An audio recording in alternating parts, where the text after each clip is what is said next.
মন্ত্রীমশাই আমাদের অনাথ করে দিল রে ঘরটা। আগে পকেটে কত রোজগার ছিল, এখন খেটে খেতে হচ্ছে। মন্ত্রী মশাই আমাদের দল থেকে বের করে দিয়েছে বলে ভেঙে পড়িস না। আমরা নিজেরাই নিজেদের দল বানিয়ে নিয়েছি। এবার দেখ না কিভাবে ওই লোকজনকে নাকানি চোপানি খাওয়াই। হ্যাঁ, আমাদের দল মানে তো ওই সবেদন নীলমণি পেঁচো ডাকাত, ওর উপরে আমার কোনো ভরসাই নেই। আরে বিশ্বাস আর ভরসা এই দুটোই তো আমাদের কাছে আছে নাকি? শোন, আমি পেঁচোকে একটা কাজে পাঠিয়েছি। যদি পেঁচো এই কাজটা করতে পারে তাহলে আমাদের রোজগারও হবে, প্রতিশোধ নেওয়াও হবে। আরে কোথায় পাঠিয়েছি সেটা বলবি তো? মন্ত্রী মশাইয়ের বাড়ি।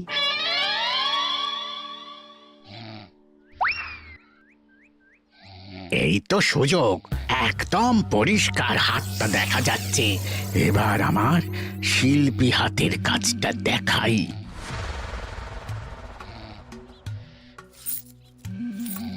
চোর চোর চোর চোর!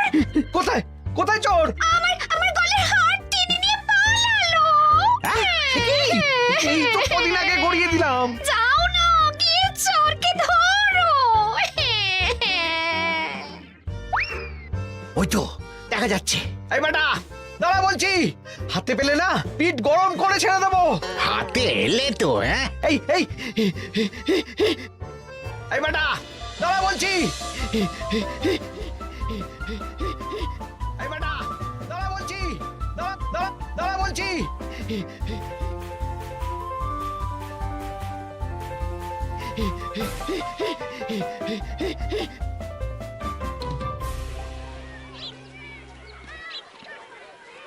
দুপুরে একটু খেয়ে ঘুমোবো, তার জন্যই। দাদু খেলতে চলো, খেলতে চলো। কি দাদু, প্রস্তুত তো? হ্যাঁ হ্যাঁ, প্রস্তুত প্রস্তুত।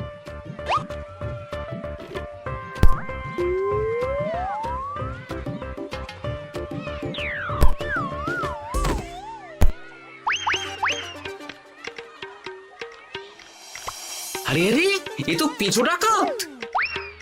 ধরো বেটাকে, ধরো ধরো। আমার গিন্নির গয়না চুরি করে পালাচ্ছিল, ওর ট্যাকেই পাওয়া যাবে। ধরো। এটা মন্ত্রী মশাই? হ্যাঁ এটা। চোর ধরা পড়েছে, এটাই বড় কথা। শুনুন, এখন একে রাজবাড়ি নিয়ে যাই, কাল এর বিচার হবে।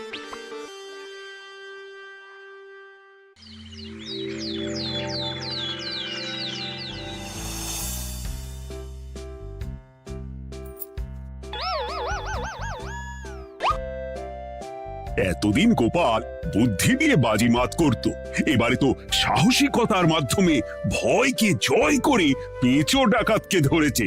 মানছি যে গোপাল আমার গিন্নির হার ফিরিয়ে দিয়েছে। বল মেরে ডাকাত চোর আমিও ধরতে পারি, এটা এমন কোনো সাহসের কাজই না। ঠিক আছে গোপাল, তুমি কিছু বলতে চাও? হ্যাঁ, বলতে চাই মহারাজ। আমি এই কৃতিত্বের ভাগীদার একা হতে চাই না। কারণ ন্যাপলা বলটা করেছিল বলেই আমি চালিয়ে খেলেছিলাম, আর ওই বল সোজা গিয়ে পড়ে পেঁচোর মাথায়। আর পেঁচু ডাকাত অক্কা যায়। এই তো সাহসিকতা, তুমি তো ওখান থেকে ভয়ে পালিয়ে যাওনি। আমি আবার বলছি, তোমার মতো সাহসী লোক যতদিন কৃষ্ণনগরে আছে ততদিন আমি নিশ্চিন্ত।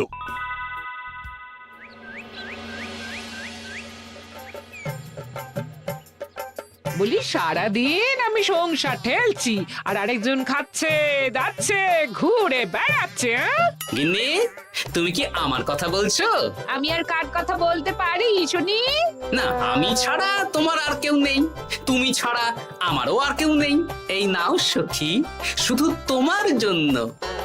কি সুন্দর ফুলের তোড়া, এটা আমার জন্য এনেছো? হ্যাঁ গো, তুমি কি আমার উপর রাগ করে আছো গিন্নি? তাহলে বলো, অন্য কাউকে দেব? এই এই এই, আমি ছাড়া আর কাকে তুমি ফুলের তোড়া দেবে শুনি? না, ভাবলাম তুমি হয়তো রাগ করে আছো। না না না না, ও কিচ্ছু না। এই তো বাইরে গরম না, এই তুমি বসো বসো, আমি শরবত করে দিচ্ছি।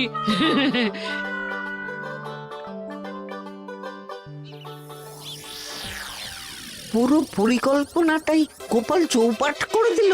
এবার তাহলে কি করবি? ভাবতে হবে, ভাবতে হবে। পেঁচো ধরা পড়েছে বলে তো আর আমরা হাত পা গুটিয়ে বসে থাকতে পারি না। না, ঠিক বলেছিস, অন্য কিছু একটা করতে হবে। গোপাল গোপাল গোপাল, এই গোপাল আমার কপালটা পুড়িয়ে দিল। সবার সামনে মহারাজ গোপালকে পুরস্কার দিচ্ছে। উফ, তোমার মনে এখনো অস্বস্তিটা কিসের? সমস্যাটা কোথায়? আমিও তো এরকমই একটা সুযোগ খুঁজছিলাম, যেখানে গোপালের মতন একটা সাহসিকতার কাজ করব, আর মহারাজ আমার প্রশংসায় পঞ্চমুখ হয়ে উপহার দেবেন, আর সবাই হাততালি দেবে। তো মহারাজকে গিয়ে বলো, গোপাল সামান্য একটা বল মেরে সাহসিকতার সম্মান পেয়ে গেল, তাই তুমিও একটা কিছু করে দেখাতে চাও। ঠিক বলেছো, আমাকেও এরকম কিছু একটা করে দেখাতে হবে। হাত গুটিয়ে বসে থাকতে পারবো না। হ্যাঁ হ্যাঁ, এমনিতেই ইদানিং তুমি 4 হাত থেকে 2 হাত হয়েছো।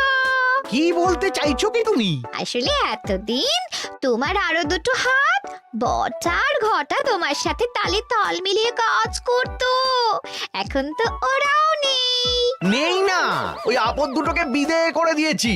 হ্যাঁ, দিন দিন লোভ বাড়ছিল, জীব লম্বা হয়ে যাচ্ছিল। বেশ, তাহলে কালকে মহারাজকে বললো তোমার মনের কথা। কালকেই বলবো।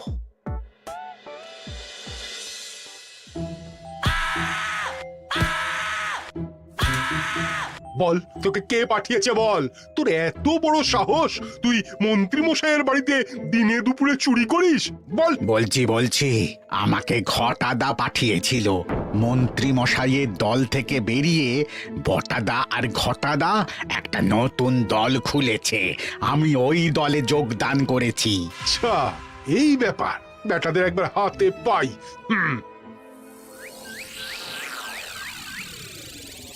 বটা বটা আমাদের খুব সাবধানে থাকতে হবে কিন্তু। কেন রে, কি হলো? কানাঘুষো আর ওই গোপন সূত্রে খবর পেলাম, মার খেয়ে পেঁচো আমাদের নাম বলে দিয়েছে। বলিস কি? হ্যাঁ রে, কি আর বলবো বল, কাউকেই আর ভরসা করা যাবে না। বেটা ধরাও পড়ে গেল, আবার মার খেয়ে আমাদের নামও বলে দিল। এবার তো মনে হচ্ছে ভূতের মতো লুকিয়ে থাকতে হবে। যা বলেছিস ভাই, তাছাড়া আর উপায় নেই।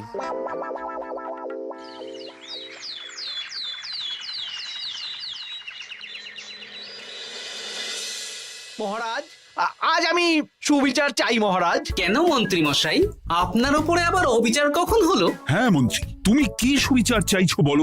আমাকে সাহসিকতা দেখানোর সুযোগ দিলে আমিও গোপালের মতন ওরকম ঢের ঢের উপহার আনতাম। আচ্ছা, সুযোগ কি বলে কয়ে আসে? সেসব আমি জানি না।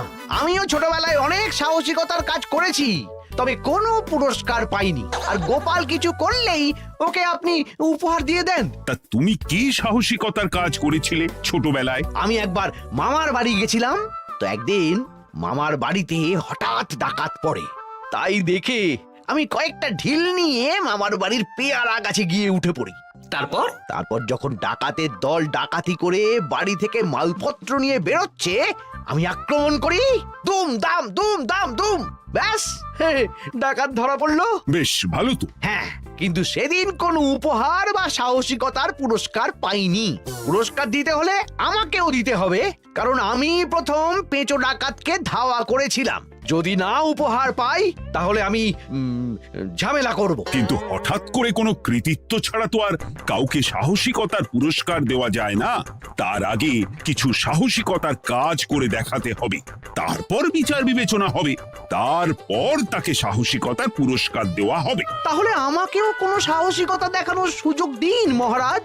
মন্ত্রী মশাই শুধু একা সুযোগ পাবেন কেন, আমিও দেখিয়ে দিতে চাই আমি কতটা সাহসী বাহাদুর মানুষ। ও বাবা, রাজবৈদ্য সুযোগ পাবে আর আমি কি বসে বসে হাত কামড়াবো? আমিও সুযোগ চাই। তা তোমরা কিভাবে সাহসিকতা দেখাবে শুনি?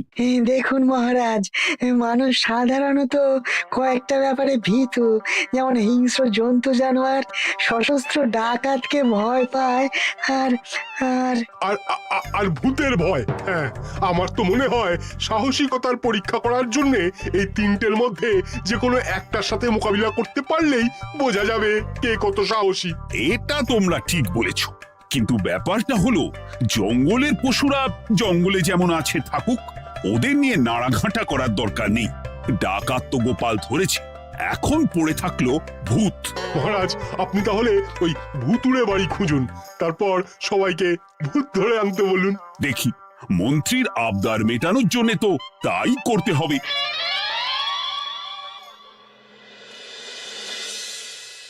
আজকে এটা কি রান্না করেছো বলো তো? ছোলা আর আলু দিয়ে তরকারি, ঝটপট খাবারটা খেয়ে নাও তো দেখি। হ্যাঁ, আচ্ছা, ছোলা আলুর তরকারি দিয়ে শুকনো রুটি খাওয়া যায়? হ্যাঁ, আহ বেশি বায়না না করে যা রান্না হয়েছে তা খাও তো বাপু, খেয়ে গায়ের শক্তি বাড়াও। কদিন পরে তো ভূতের সাথে লড়াই করতে হতে পারে। হ্যাঁ, ধুর ভূত, হ্যাঁ, ওসব ভূত প্রেতে আমি ভয় পাই না, বুঝলে?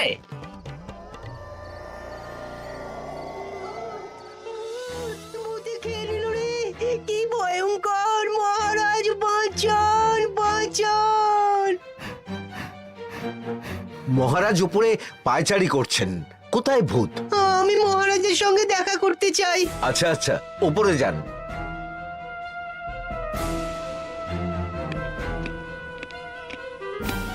কি হয়েছে সভাকবি? রাতের বেলা হঠাৎ আর তোমার চোখ মুখের অবস্থা এরকম কেন? মহারাজ, কৃষ্ণনগরে ঘাটপাড়ের ভূত আমার সর্বস্ব লুট করে নিয়েছে মহারাজ। দূর, কি যা তা বলছো তুমি? সত্যি বলছি মহারাজ, আমি আমার একটা কাজে নদী পেরিয়ে ওই পাড়ে গিয়েছিলাম। একটু আগে এই পাড়ে এসে নৌকো থেকে নেমে ঘাটের সামনে থেকে একটা গরুর গাড়িতে উঠি। তারপর কিছু দূর আসতেই একটা পোড়ো বাড়ির সামনে গাড়োয়ান গাড়ি থামিয়ে বলে আর যাবে না। আর কারণ জিজ্ঞেস করতেই গাড়োয়ান আমার দিকে মুখ ফেরায়। রে বাপ রে বাপ, কি কঙ্কাল সার হাড় হিম করা মুখ! আমি তো অজ্ঞানী হয়ে যাই। কিছুক্ষণ পর জ্ঞান ফিরলে দেখি আমি রাস্তায় পড়ে আছি, আর আমার সাথে থাকা থলেটাও নেই। তাহলে বলতে চাইছো তোমার থলে ভূতে চুরি করেছে? সেসব আমি জানি না মহারাজ, কিন্তু আমি আমার থলে ফেরত চাই, আর ওই ভূতের শাস্তিও চাই। দিন না। এই সেরেছে, আজ সকালেই রাজসভায় ভূত নিয়ে আলোচনা হলো আর রাতেই ভূত দেখা দিল। এবার ভূতকে আবার কে ধরবে? মহারাজ, আমার থলেতে অনেক দামি জিনিসপত্র ছিল। ঠিক আছে সভাকবি, তুমি এখন বাড়ি যাও, আমি দেখছি কি করা যায়। এই সুযোগে মন্ত্রী, জ্যোতিষী, পণ্ডিতদের সবার একবার করে সাহসিকতার পরীক্ষা নিয়ে নেব।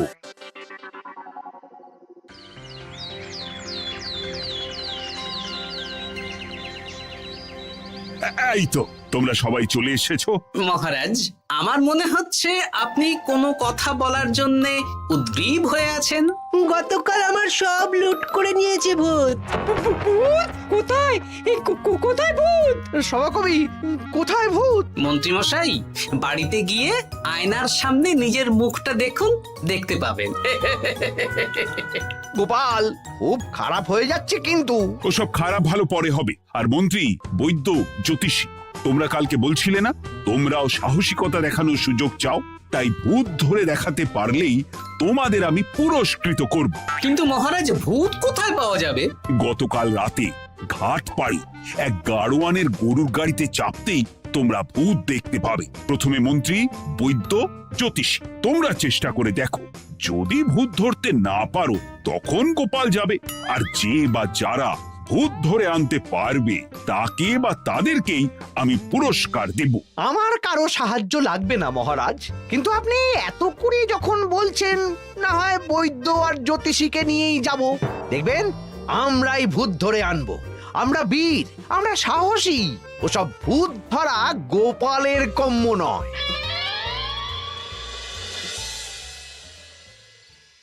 কি মনে হচ্ছে মন্ত্রী মশাই, আমরা আমরা ওই ভূতের দেখা পাবো?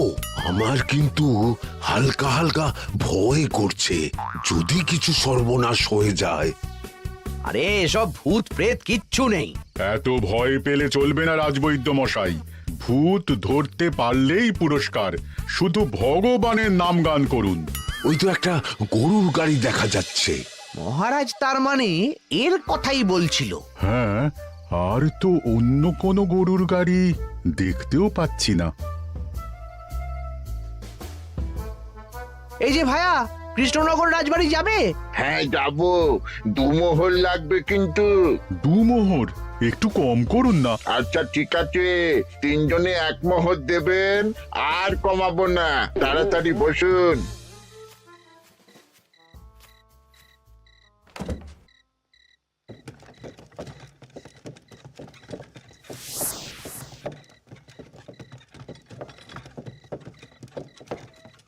দূর দূর এতক্ষণ কোনো ভূতই নেই।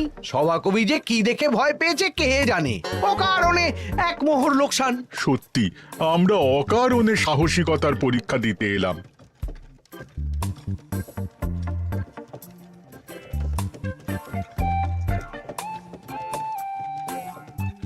কি এই এটা কোন রাস্তায় ঢোকাচ্ছ? আরে রাজবাড়ি তো এইদিকে না। এটাই তাড়াতাড়ি যাওয়ার রাস্তা।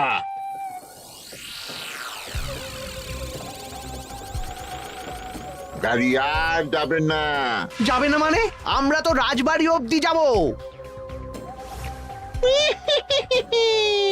হাতের আংটি পয়সা করি যা আছে বের করে ফেল, নইলে এক্ষুনি চিবিয়ে খাবো।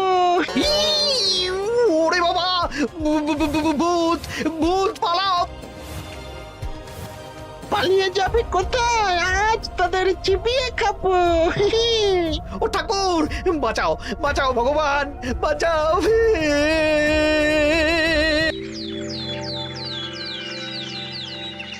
মহারাজ মহারাজ আমাদের লুট করে নিল। ভূত আমাদের সর্বনাশ করে দিল। বাঁচান। তার মানে তোমরা তিনজন মিলেও ভূত ধরতে পারোনি?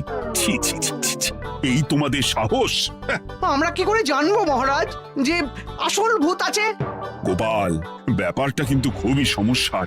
এরকম পর পর রাতে দুটো ভুতুড়ে ঘটনা হলো। তুমি দেখো না যদি কিছু করতে পারো। আচ্ছা মহারাজ, দেখছি।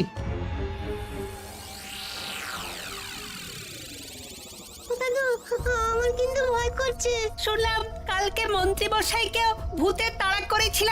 আমার মনে হচ্ছে কিছু একটা রহস্য আছে। সে যাই রহস্য হোক, আজ আমরা এর শেষ দেখে ছাড়বো। হ্যাঁ, তারপর আমাদের যদি ভূতে ধরে?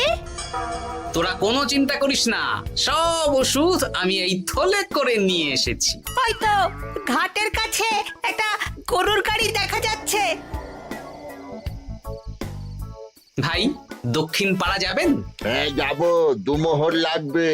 বেশ, চলো চলো। এত রাতে তো গরুর গাড়ি রাস্তাঘাটে চলে না, তাই বাধ্য হয়ে ঘাটের এদিকে এলাম।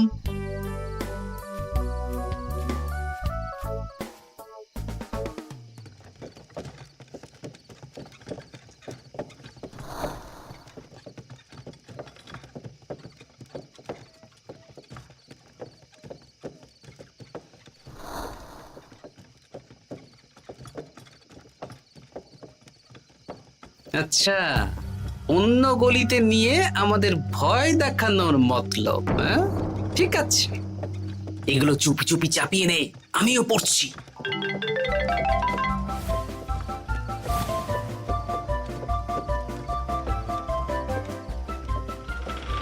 আর গাড়ি যাবে না। সাথে যা আছে সব দে, নইলে চিবিয়ে খাবো। তুই কে রে? তোকে সব দেব? ভূত বাঁচাও বাঁচাও। তুই কি ভেবেছিস? তুই নকল ভূত সেজে লোকেদের ভয় দেখাবি আর আমরা চুপচাপ বসে থাকবো? তোর পাপের ঘোড়া পূর্ণ হয়েছে। আজ কেউ তোকে বাঁচাতে পারবে না। এবার মজা সামলা। চলে গেল রে, চলে গেল রে, সাড়ে ছয় চলে গেল। কি চুল করছিস বাচ্চা? তুই আয়। চলে গেল রে, চলে গেল রে, সাড়ে ছয় চলে গেল। এই ঘটাকে ডাকছিস মানে? তুই মানুষ বটা। ওরে বাবা রে, বাঁচা। তোদের ধরে নিয়ে যাব, কাল সকালে বিচার হবে।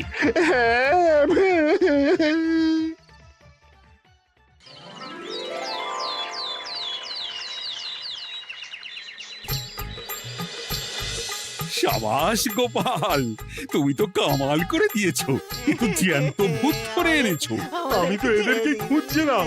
হ্যাঁ, এরাই তো পেচোকে পাঠিয়েছিল মন্ত্রী মশাইয়ের বাড়ি চুরি করতে। হ্যাঁ, তার মানে গতকাল বটা। আমি তোদের ছাড়বো না। সত্যি গোপাল, এবারেও তুমি বাজিমাত করে দিলে। আচ্ছা, তুমি একটু ভয় না পেয়ে এদের ধরলে কি করে? যখনই শুনলাম ভূত জিনিসপত্র সোনাদানা লুট করছে, তখনই বুঝতে পারলাম এটা ভূত না, মানুষ। তাই কাঁটা দিয়ে কাঁটা তোলার জন্য আমি আর আমার নাতি নাতনিরা ভূত সেজেই মানুষরূপী ভূতকে জব্দ করলাম। সত্যি গোপাল, তুমি সাহসী বীর পুরুষ। তোমার সাহসের কাছে বাকিরা তো নস্যি।